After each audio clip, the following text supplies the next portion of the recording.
ស្រីមានគំនិតទាំង5នេះច្រើនទទួលបានជោគជ័យក្នុងជីវិតដោយមិនដឹងខ្លួនក្នុងសម័យកាលបច្ចុប្បន្នភាពជោគជ័យច្រើនពឹងផ្អែកទៅលើជីវិតអាពាហ៍ពិពាហ៍ចំនួនទឹកប្រាក់នៅក្នុងគណនីធនាគារឬមុខតំណែងនៅកន្លែងការងារជាដើមជាការពិតណាស់មនុស្សស្រីគ្រប់រូបមានទស្សនៈខុសៗគ្នាទៅលើភាពជោគជ័យយ៉ាងណាមិញពឹងផ្អែកទៅលើការឆ្លងកាត់នៅបទពិសោធន៍ជាច្រើនជាមួយនឹងស្ត្រីដែលបានទទួលភាពជោគជ័យគេសង្កេតឃើញថាមនុស្សស្រីដែលតែងទទួលបាននូវផលប្រយោជន៍ល្អនិងវិជ្ជមានក្នុងជីវិតច្រើនផ្ដើមចេញពីទស្សនៈដ៏ល្អប្រសើរទាំង5នេះតើទស្សនៈទាំង5នេះមានអ្វីខ្លះសូមប្រិយមិត្តតាមដានជាមួយនឹងខ្ញុំដូចតទៅទស្សនៈទី1ការមានឆន្ទៈច្បាស់លាស់ក្នុងជីវិតផ្ទាល់ខ្លួននិងការងារប្រហែលជាធ្លាប់ឮនៅសម្រងសម្ដីមួយឃ្លាដែលលើកឡើងថាបើអ្នកធ្វើការដែលអ្នកស្រឡាញ់នោះគ្មានថ្ងៃណាមួយដែលអ្នកស្មុគស្មាញរឿងការងារដែលអ្នកធ្វើនោះទេដូច្នេះហើយភាពជោគជ័យតម្រូវឲ្យអ្នកគប្បីនៅមានឆន្ទៈមោះមុតនិងគោលដៅចំហច្បាស់លាស់លើការជ្រើសរើសនៅផ្លូវដែលអ្នកដើរគ្រប់ជំហានក្នុងគ្រួសារនិងក្នុងជីវិតនោះទើបអ្នកឆាប់សម្រេចបានគោលបំណងនិងក្តីប្រាថ្នាពិតប្រាកដរបស់លោកអ្នកទស្សនៈទី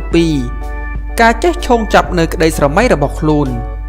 តាមការស្រាវជ្រាវរបស់សហរដ្ឋអាមេរិកមនុស្សស្រីច្រើនមិនសូវមានទំនុកចិត្តនិងភាពជឿជាក់លើសមត្ថភាពរបស់ខ្លួនឯងឡើយជាពិសេសក្នុងវិស័យការងារយ៉ាងណាមិញគេសង្កេតឃើញថាមនុស្សស្រីដែលតែងមានទំនុកចិត្តលើខ្លួនឯងហើយមានភាពក្លាហានក្នុងការឈោងចាប់នៅក្តីស្រមៃរបស់ខ្លួនច្រើនទទួលបានមកវិញនូវលទ្ធផលគប់ចិត្តនិងសមបំណងទស្សនៈទី3មិនខ្លាចរអានឹងការសាកល្បងអ្វីដែលថ្មីមនុស្សមួយចំនួនធំមានការគិតរីកចម្រើននិងនៅតែមួយកន្លែងព្រោះពួកគេមានការភ័យខ្លាចមិនហ៊ានក្នុងការសាកល្បងអ្វីដែលថ្មីហើយប្លែកការមានទស្សនៈបែបនេះមិនត្រឹមត្រូវឡើយបើអ្នកពិតជាប្រាថ្នាចង់បានស្គាល់ភាពជោគជ័យពិតប្រាកដ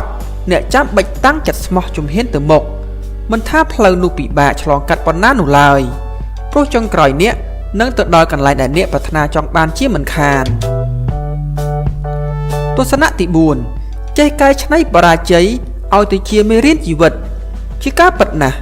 មនុស្សស្រីដែលជោគជ័យគឺសុទ្ធតែធ្លាប់បរាជ័យពលគឺគ្មានភាពជោគជ័យណាដែលបានមកដោយស្រួលៗនោះទេនិងងាយៗនោះឡើយដូច្នេះដើម្បីស្រេចនូវក្តីស្រមៃពិតប្រាកដ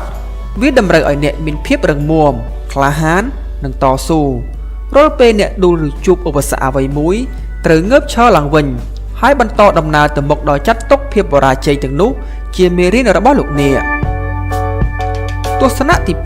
5យល់ច្បាស់ពីសារៈសំខាន់នៃការផ្សារភ្ជាប់ទំនាក់ទំនងច្បាស់ណាស់ជាមុននឹងសម្រេចគោលដៅរបស់ខ្លួន